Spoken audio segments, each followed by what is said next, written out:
Baka ay simbolismo na kayo mga ninong at ninang ay tatanglaw sa buhay ng mga batang ito. Kayo magbibigay kaliwanagan sa kanilang kaisipan. Si Jesus ang nagsabi mismo, akong liwanag ng buhay.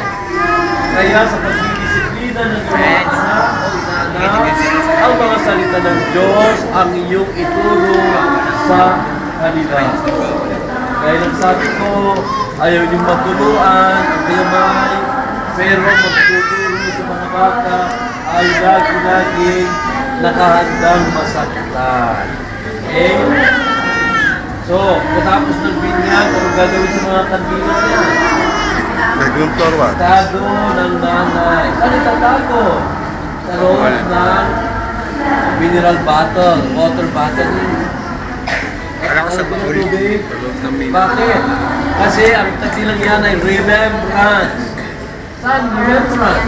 Binyag. Binyag ng inyong mga anak na kung saan remembrance sa akin yung paano. Diyos. Kaya, ano ba kailan nyo gagamitin? Kapag nag-birthday yung anak, nabasang isa, silbihan, at yun ang glorificado, at yun ang make a wish.